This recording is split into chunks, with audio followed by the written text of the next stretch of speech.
Now, can you see both of us? I sure can. So Okay. I can see you both. And I want to introduce the Reverend Ann Akin and the Reverend George Butler. They are counselors, but they're also pastoral counselors, for they have a dual role of the spiritual and emotional. And I wanted to interview them because what we're dealing with right now is not just a physical pandemic, we also are facing it emotionally. So I wanted to ask just what is your word for mental health during this pandemic? How would you describe it, and what word do you have for us? One thing is, I think we need to see it as grief. We've lost so many things. We've lost the freedom to go and shop, to go out and work, to go out and play, and with our friends and be close. We don't have that. And so, in a sense, I think we need to look, one lens we need to take is grief. We're grieving, and that it's going to be a long grief.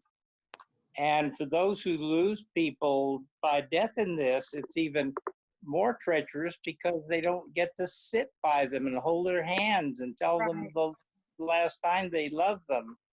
It's really difficult that way. I'll be quiet now. Oh, no, that's great. I mean, and so in grief, often it's not helpful if we're isolated, but now we're forced to be isolated. So what word do you have for us, Anne, for this forced isolation? Well, I think that people that are in, especially long-term care facilities, or so many of like the skilled nursing homes or rehab centers, where there are people that are there, even just assisted living, that they're around people all the time. And with this, they've not been able to see their families, or have not been able to go anywhere. And what I have seen with several of people, and some that you all would know, is that they kind of lose a sense of bearing. They lose a sense of balance and wonder, where is everybody? Where is my family? And no matter how much they hear from the healthcare workers and the people that they're around all the time, you know, we have this pandemic, they cannot come in and see you. They don't get it. And so I've seen a lot of people go from thinking rationally to almost into a dementia state, because they have been so isolated and they don't know why. Now, of course, these are people that are already compromised in their ability to function on their own. But it's been very strange what isolation does. I think that's a great point. I find it disorienting for me when you were talking about that. I just thought of, sometimes I don't know what day it is. I look at my phone to see what day it is. This is, yes, for me. Usually I know what day it is. Yes, me too. Yes. Me too. Yeah, when I used to be able to get out and go to church on Sundays. Oh, okay, this is Sunday. Oh, this must be Monday. Sunday. Those are gone. Right. Yes. The people I counsel, it's all by phone now, and so you know it's from this room, this location, and right. There's none of the interaction. I can picture it, and fortunately, there's structure there, but it's so different. Oh, it is definitely different. We're not, you know, another thing that I think about, and I'll use the word re-entry.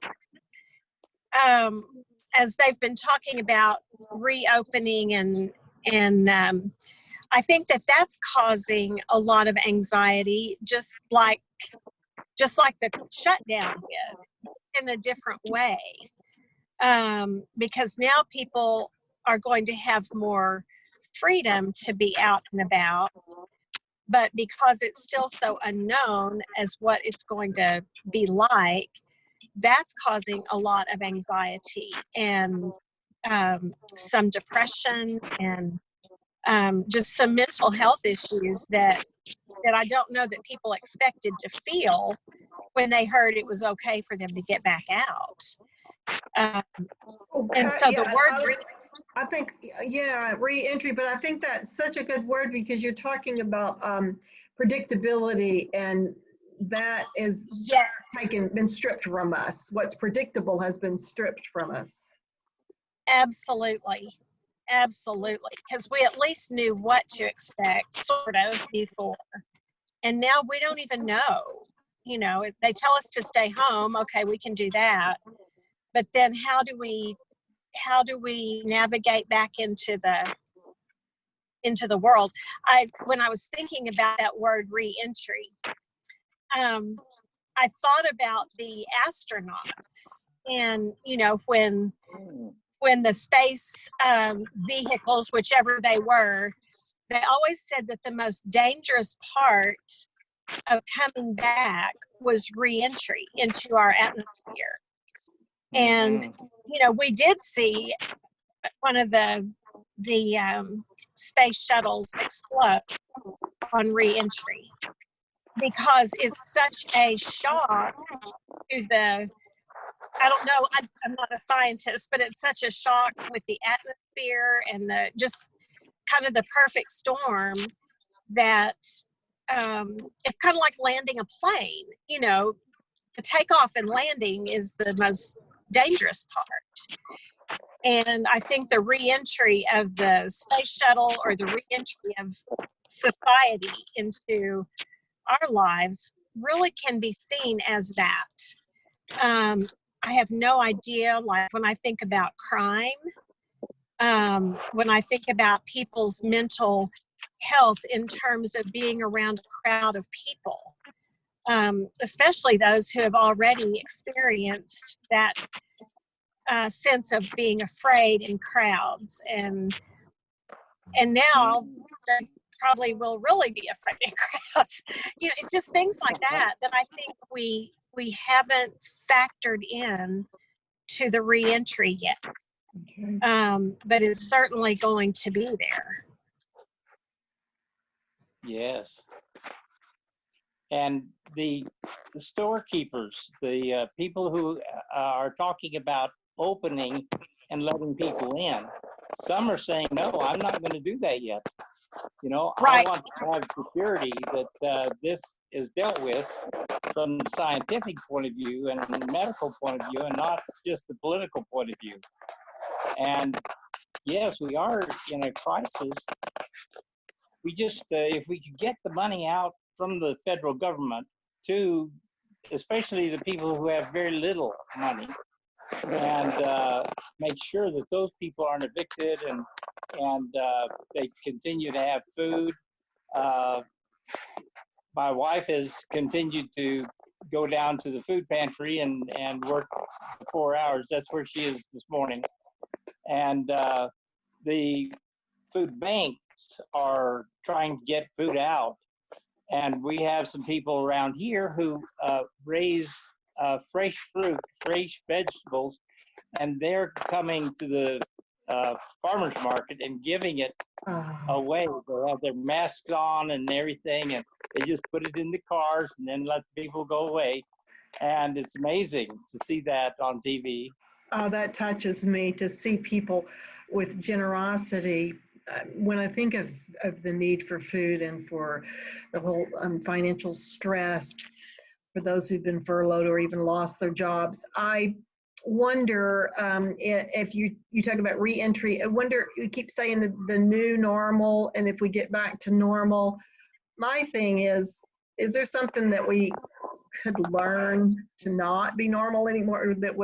Is there something that we could not go back to, because I think I see appreciation of grocery store clerks and those who clean and those who drive trucks. I've seen an appreciation for the healthcare, and I don't want to lose that. So going back to normal, what do you think of the word normal as counselors? I think that the normal, we've used that in terms of the new normal quite a few years now, because it'll never be the same. You know, if somebody loses a child, or you know, in terms of by death, but I don't know how we're going to move back to normal now, in terms of the, you know, without masks and without something to protect us, because who knows? It's the people without symptoms that are passing the virus on, and so often. So we don't know. That's true. We may not be able to go back to the physical without thinking of cleaning and in that. And I was just thinking also of what kind of thing can we learn and emotionally and spiritually that could be changed for the better. That's my hope. I think that we may, in terms of contacting other people, being around other people, we may be more thoughtful in terms of their needs than we were before. Mm-hmm. And that would That's be what I'm thinking too. normal. I'm sorry. Oh no, that's fine. I was thinking about teachers. You know, so much of my family are educators, and I've always thought that teachers were drastically underpaid and overworked. And I'm wondering just how, like, especially parents that have had to do what you said, Joe, about juggling their job and now they're teaching their kids. There's a hope in me that maybe people can understand just how difficult it is to teach. And Yes. I'm hoping that there may be a sense of, wow, those people need to be paid a lot more than they're paid. And I don't mean that just in money, Sure. but I mean, Sure. Appreciate you know, appreciated. And, you know, it's just, I don't know. I've seen a lot of people that just say, I cannot believe how hard teaching is. And it is hard, but I think people just take it for granted. I think people take a lot of what we do for granted, what we, meaning a global community. I think the people that have cleaned our buildings, that that provide safety for us in terms of wiping down counters and taking out trash and cleaning bathrooms, how underappreciated those people have been. And yet now they are seen as essential. And I hope that doesn't change. I hope that continues. That every single person, you know, offers something to this world to make it all work together. And it feels like that this has just kind of thrown everybody into a whole different mindset. But those are hopeful things that you know, and maybe they won't happen, but it's made it at least possible. Yeah. We have valued things in a different way. Yes. Not so much about celebrities or professional athletes at this time. Yes. Absolutely. Absolutely. So yeah. I think go ahead, George. Joe, I think if you as a pastor, when I think of pastors in terms of connection with people, and here you're in a situation, you're the pastor, but there's the connection and the to the people would be so different and so difficult. Right. And I would think it'd be very difficult for the pastors, you and other pastors serving in local churches, to adjust to this. Yeah. Well, the hard part for me is I've had to be the IT department. And I'm not an IT person. Don't even know what it stands for. So You got me on this. you that's true. I got you on this. That's right. Well, when I was thinking about how chickenpox is becomes dormant in us for many, many years and then resurfaces through shingles.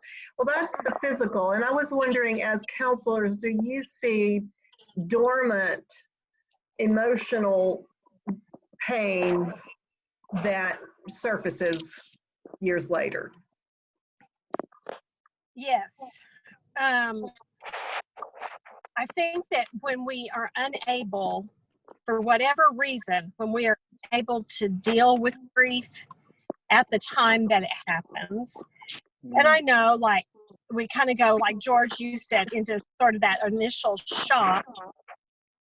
But if we're not able to get past that into the actual work of grief and try to understand ourselves, try to understand what we're going through, and we just kind of push it to the side, I've seen it come up, and I'm sure y'all have too, years later. Something totally random will bring it up. And I think that with this, I've seen several clients that have had situations that happened years ago, or situations that are just kind of right under the surface that they've been dealing with. But with this isolation and with the fear, it's just gone through the roof. You know, it's like it's been hiding, and then it grabs them by the ankle. I don't know, George, what is your experience Well, there? I think we're using the phrase, PTSD, in terms of, we're dealing with post-traumatic stress disorders. Yes. And not just doing it with the military and war situations. These Right. are very significant times that we're losing. And as you say, the pain is pushed down. I think of these doctors and nurses going from one to another, and they're not even able to change their garb protectively. Right.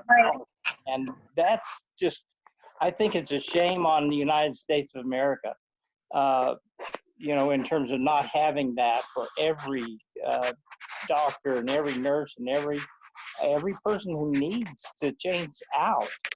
Right. But then it builds up, and that the doctor you're talking about, Joe, and the EMT who kill themselves, I think that the PTSD is something we have to look at, how dangerous that is.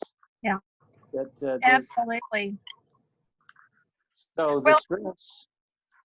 George, you bring up a great point, and that is that, well, many great points, but one thing is how people, when they hear PTSD, most of us see that as something coming off of a war or a military thing. You know, we hear about our military folks who suffer such severe PTSD, but we have to begin to look at that in a broader sense, that we've all kind of been through some weird trauma because we've never done it before. We don't know how to navigate through it. And we can't pick up the phone and call somebody else and say, well, how did you get through this? Because the whole world is going through it at the same time. Yeah. Yes. And speaking of that, the whole world, I feel very connected. Someone said it's not really that we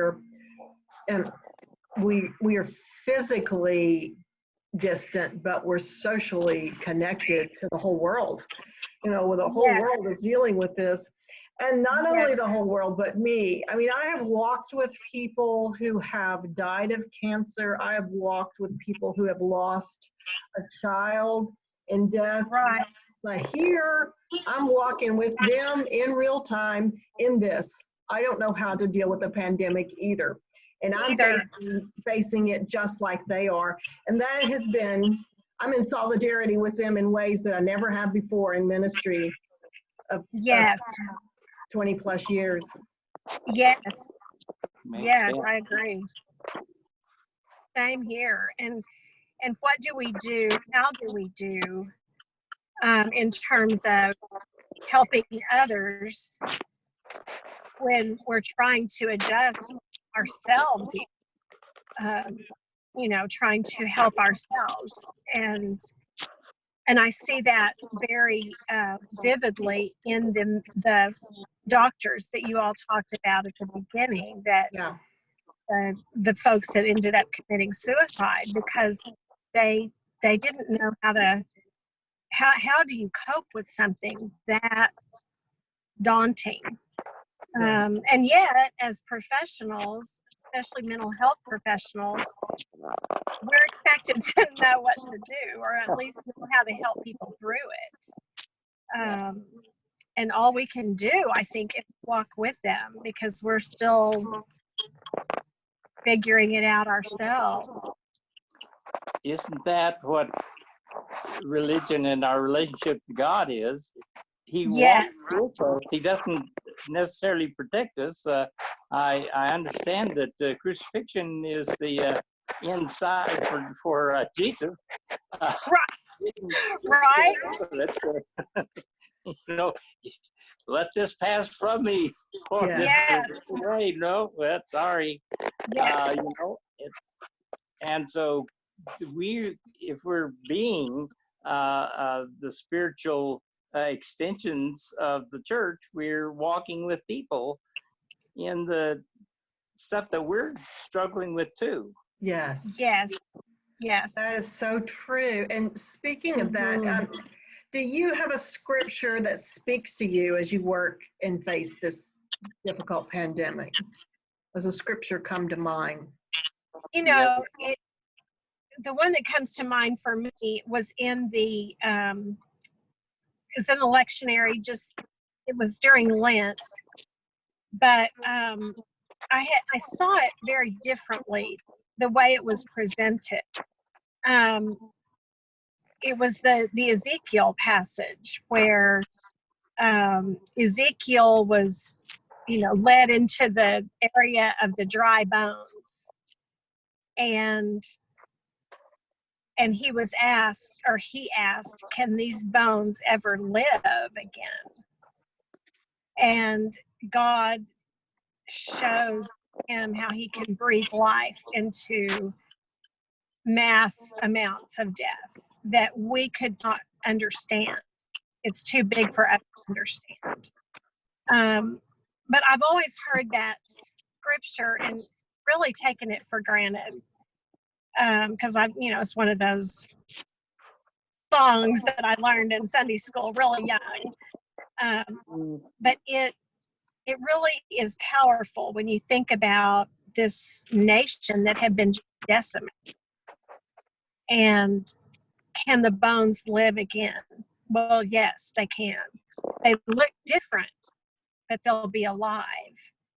And that for me, and that may not be a That's topic hopeful. for Sunday, I don't know, but That's hopeful. it is very hopeful. It is very hopeful. But how hard that must have been to see dead people, well, the remains of dead people all over this valley, and think, oh my goodness, it's over. These people are never going to be alive. And yet God brought new life to the bones, and new breath, and new muscle. And I think about looking around us and things that have been recreated that couldn't have been had we not been in this situation, Right. I'm not saying this is why we're in this situation, but I read the other day where the smog index in LA was almost clear. Yes. Yeah. And I think, what in the world? I mean, that looks like you're walking through a cloud every time you go. But I think, how interesting that is, that when the earth gets a chance to rest, it can replenish. To heal. The earth And heals. yes. That to me is pretty amazing. Just the quality of air, the clarity of, seeing the mountains that you can stand in LA and never be able to see because you Yeah. can't see them. But Yeah. they're right there. So maybe we have places where what looks to us like the dry bones can be reconnected and recreated to bring us something that we would never, we couldn't even imagine. We couldn't imagine this, No. there's no way we can imagine that. No. If somebody told us a year ago, okay, the whole world is going to shut down over this pandemic, we would think they were crazy. Yeah. But here we are, And That so just like gives us hope. I think we don't have any idea of some of the new things that can be brought out of this. That's a good point. That's the thing with space travel. So many things were developed in preparing to go into space. Yes. And that time that we're using, just everyday people now get to use. Right. We would never have developed them. Exactly. That not happen. Right. One of the scriptures. Do you have a? Go ahead, George. Oh, I was going to say that the scripture that comes to my mind is in terms of what we're in, and the issue of faith is, and this is a scripture that I'd sort of put to the side early because walking on water, big deal. I just tossed that aside. But the power of it now is that if I'm Peter, and the storm is just really terrible, and here's somebody walking on the water, and what Jesus says when they are all screaming, he says, "No, don't worry." He says, don't be afraid. This thing of don't be afraid, and that's where the grief, the fear. Don't be afraid. And so Peter responds, "Oh, that's you, Lord. Let me come out to you." And he says, "Well, come on." And he gets out and he starts walking, but then he looks down and sees the chaos and feels the chaos, which we're in. Yes. And then he starts to sink. And so it reminds me that when I take my eyes off Jesus, when I take my eyes off of God and what he has made possible for me in terms of the faith, I'm going to sink. Yes. And then Jesus says, "You have little faith." He grabs his hand and lifts him back up. Because when you see the reality of the world and what's happening to us, it's scary. We have a right to be afraid and anxious and depressed, and it's just getting back. A commercial has struck me that is very helpful at this point. Have you all seen the commercial on TV about the MS? And it has all these people who say, "Oh, MS has taken everything from me," and MS says, or another person says, "MS has taken this from me," and MS has taken this from me. Then it goes back, and then they say, "But I'm not going to let it take me away. I'm going to be the kind of father my daughter expects." I'm going to do this. And it's the making the choice to be open to the strength of God, and instead of focusing on the chaos, focus Right. on Very the good. strength. And be Very the good. creative person waving hand, getting in the car parade, and saying Right. to the kids in school that are home, Right. just coming up with Yes. creative ways to reach out. And Yeah. Right. Well, I do appreciate all of the creativity that you as mental health caregivers are doing, and that both of those scriptures are such hope to when I think of how to face the pandemic and that it isn't just the physical. I want to thank you, Ann and George, for being a part of this and for giving us a word. And I want to thank you, Joe. Yes. You Thank came you, up Joe. with it and thought about this. Your questions are so deep and helpful. Yes. Yes. I just am so envious of your congregation. They're so fortunate to have you. They are. yeah, that's why I call my friends. Yeah. Thank you. I'm going to stop now. Blessings.